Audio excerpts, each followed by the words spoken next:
मला ना एकदम काहीतरी असं आवरायचं म्हटलं ना की कंटाळा येतो. कंटाळा म्हणण्यापेक्षा बऱ्याचदा तब्येत बिघडते. जर खूप आपण एकदम सगळं क्लिनिंग करायचं म्हटलं तर मग मी काय करते, रोज थोडं थोडं काहीतरी क्लीन करून घेते. जसं आता इथे मी आज किचनच्या ट्रॉल्या क्लीन करून घेते. खूप जास्त वेळ घेत नाही, एक 20 मिनटं किंवा अर्धा तास असं एक रोज थोडासा वेळ त्याला डेडिकेट करते आणि जेवढं शक्य होईल तेवढं क्लिनिंग त्या वेळेत करून घेते. म्हणजे कसं एकदमच पूर्ण किचन काढायचं आणि सगळीच भांडी घासायची आणि सगळंच आवरायचं तर एवढं काही माझ्याने होत नाही. म्हणून मग मी असं थोडं थोडं रोजच्या रोज जेवढं जमेल तेवढं, फक्त किचन असं नाही, घरातले कुठलाही एखादा कोपरा आणि आपले दिवसभरातील कुठलेही 20-25 मिनटं, तर असे 20-25 मिनटं डेडिकेट करून एखादा कोपरा क्लीन करायला घेते. तर मी इथे ह्या किचनच्या ट्रॉलीज क्लीन करून घेते. तर त्याच्यासाठी हे जे चमच्यांचं आधीचं जे सेक्शन होतं ना, तर त्याच्या खालचं जे ड्रॉवर आहे, म्हणजे हे चमच्यांचं सेक्शन जे आहे ते वरून असं ठेवता येतं. तर त्यासाठी आधी खालचं ड्रॉवर व्हॅक्यूम क्लीनरने क्लीन करून घेतलं आणि वरच्या बाजूने छान कापडाने पुसून घेतलं. आणि थोडं थोडंच म्हणजे प्रत्येक सेक्शन मध्ये जे काही आपण भांडी ठेवलेली असतात ते मी रिकामे करते. तेवढं सेक्शन क्लीन झालं की परत ती भांडी तिथे मांडायची आणि मग पुढचं करायला घ्यायचं. म्हणजे मग कसं अगदीच खूप जास्त पसारा होत नाही. म्हणजे तेवढ्या ड्रॉवरची भांडी बाहेर काढायची, ते ड्रॉवर स्वच्छ करायचं आणि पुन्हा ती भांडी त्यात ठेवायची. तर असंच हे रोजच्याच वापरातली भांडी असतात, त्यामुळे त्यांना घासण्याची काही गरज पण पडत नाही. आणि जे काही डबे असतात तर ते सुद्धा जसं डबा रिकामा होईल तसा मी घासून पुसून लगेच त्यात मग पुढचं सामान भरण्याआधीच तो घासून ठेवते. म्हणजे मला एकत्र सगळेच भांडी घासायची गरज पडत नाही. आता ही जी खालची ट्रॉली आहे ना, या बरेचसे प्लास्टिकचे डबे आहेत. आपण गूळ वगैरे आणतो ना, तर त्याच्यासोबत जे मिळतात ते आता ते फेकून न देता किंवा माझ्याकडे अगदीच असं काचेचे सुंदर सुंदर डबे न घेता मी हेच डबे वापरलेत. तुम्हाला इथे थोडासा आवाज येत असेल कारण आमच्याकडे खूप विमानं जातात आणि त्यामुळे त्यांचा आवाज सतत येत असतो.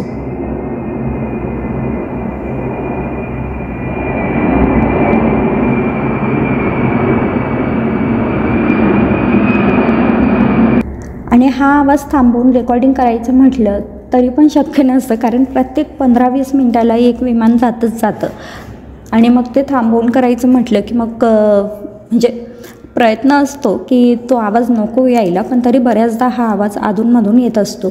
असो, आता हे खालचं ड्रॉवरसुद्धा क्लीन करून झालं आहे. त्यामध्ये डबे जागच्या जागी लावून ठेवले.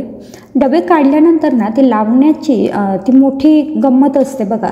कारण काढताना आपण डायरेक्ट काढतो, पण ते मांडताना आपल्याला लक्षात येत नाही की आधी आपण कोणता डबा कुठे ठेवला होता. पण असो, त्या एकाच ड्रॉवरमध्ये हे डबे असतात, त्यामुळे थोडे इकडे तिकडे झाले तरी काही हरकत नसते. आता हे जे तांब्या, ग्लास, कप, बशी असं सगळ्यांसाठीचं हे जे ड्रॉवर आहे हे सुद्धा क्लीन करून घेतलं. आणि त्याच्या खाली जे आहे ते ताटांचं ड्रॉवर आहे ते पण छान क्लीन करून घेतलं. त्याच्यात जागा शिल्लक असते, मग मी असं काही जे एक्स्ट्राची भांडी असतात ती त्याच्या बाजूला ठेवते. तर मग असं होतं माझं छोटंसं 20 मिनिट्सचं क्लिनिंग रुटीन. रोजच्या रोज थोडंफार मी असं क्लीन करत असते.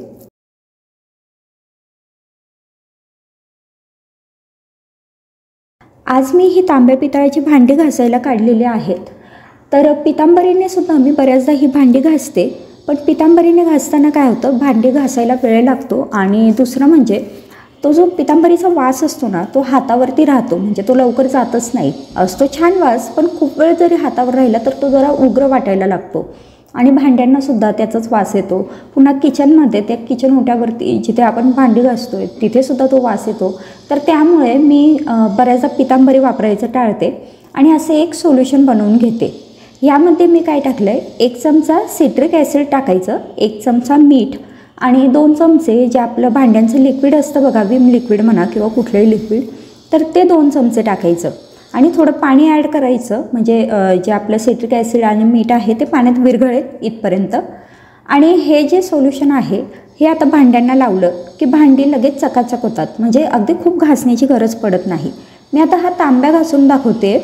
तर हे बघा, एखादा जो आपला स्क्रबर असतो ना, भांडी घासायची जी घासणी असते ती घ्यायची, तारेची घ्यायची गरज नाही आहे. आणि अगदीच ही घासणी नाही घेतली, एखादं तुम्ही कापड घेतलं, कापूस घेतला, त्याच्याने सुद्धा हे घासलं तरीसुद्धा लगेचच भांडी चमकायला लागतात. अजिबात आपल्याला मेहनत घ्यायची गरज पडत नाही. तर मी बऱ्याचदा हे तांब्या पितळाची भांडी घासताना असंच करते. हे जे सोल्युशन असतं ना, ह्याच्याने मला ही भांडी घासायला सोपं जातं. किंवा मग एखाद्या वेळी काय करते, बादलीमध्ये भरपूर पाणी घ्यायचं, त्यामध्ये चांगले 3-4 चमचे सिट्रिक ॲसिड टाकायचं आणि ही जी भांडी आहेत ही त्या बादलीमध्ये म्हणजे त्या पाण्यामध्ये बुडवून ठेवायची. अर्ध्या तासानंतर भांडी आपोआप स्वच्छ होतात, घासण्याची सुद्धा गरज पडत नाही. आता इथे मी भांडी ही सगळी घासून घेतली, स्वच्छ पाण्याने धुवून घेतली. पण आमच्याकडे काय असतं, बोरिंगचं पाणी आहे, तर त्या पाण्यामुळे ना भांड्यांवर लगेच डाग पडतात. तर मग आता मी ही भांडी ना उन्हात वाळवून घेते, म्हणजे लगेच पुसून घेते आणि उन्हात वाळवून घेते, म्हणजे याच्यावरती डाग पडणार नाहीत.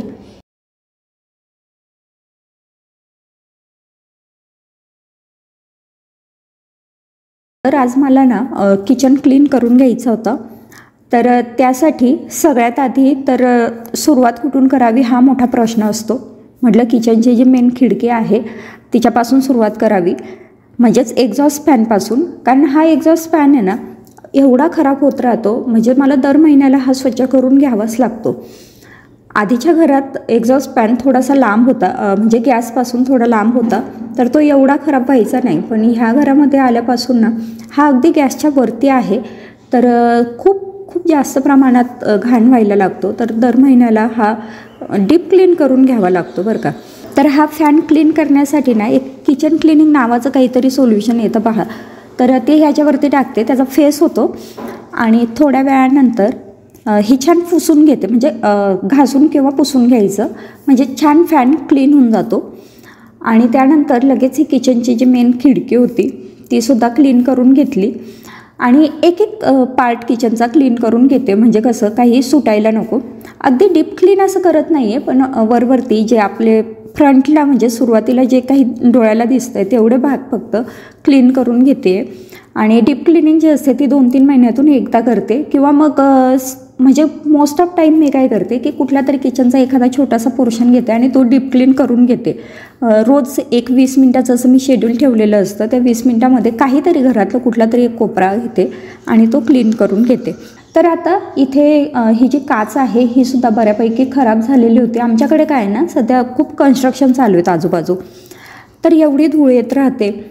त्यामुळे ना खूप जास्त म्हणजे सगळ्याच ठिकाणी काचेवरती म्हणा किंवा फर्निचरवरती म्हणा खूप धूळ जमा होते.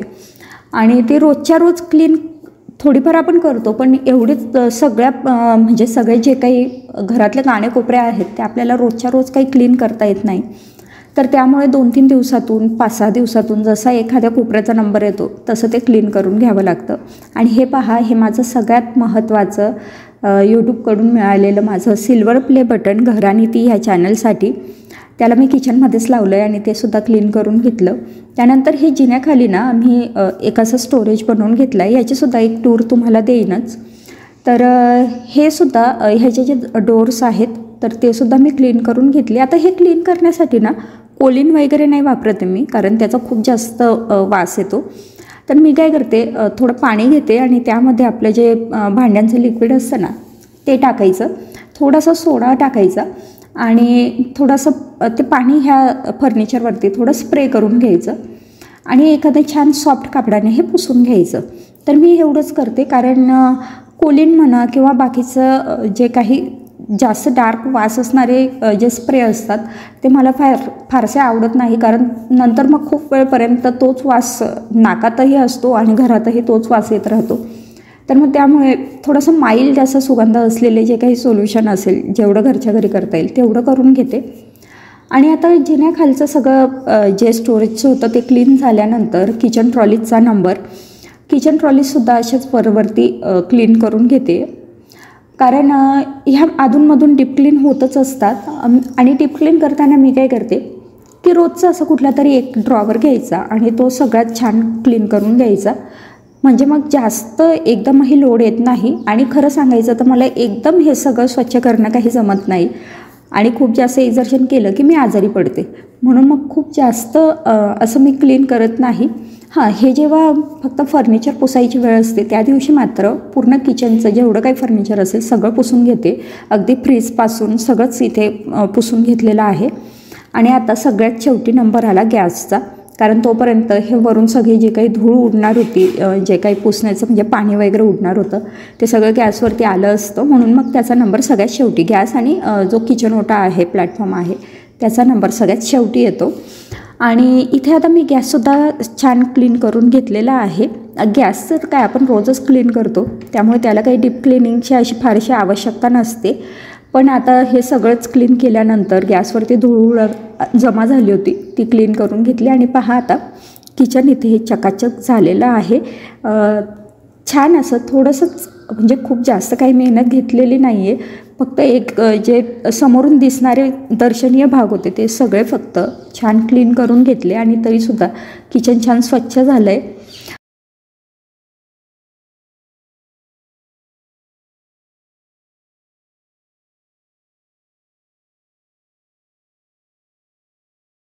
आता फॅनसुद्धा खूप खराब झाले होते, कारण आमच्याकडे काय ना, आमच्या एरियामध्ये आजूबाजू बरेच कन्स्ट्रक्शन चालू आहेत, तर ह्याची धूळ उडते, माती उडते आणि त्यामुळे ना घरातले जे काही म्हणजे इलेक्ट्रिक उपकरणं असो किंवा नॉर्मल फर्निचर सगळीकडे धूळ झालेली असते आणि रोज काही ना काही स्वच्छ करून घ्यावं लागतं. अचानक फॅनकडे लक्ष गेलं, त्यात हे पांढऱ्या रंगाचे फॅन आम्ही बसवलेत.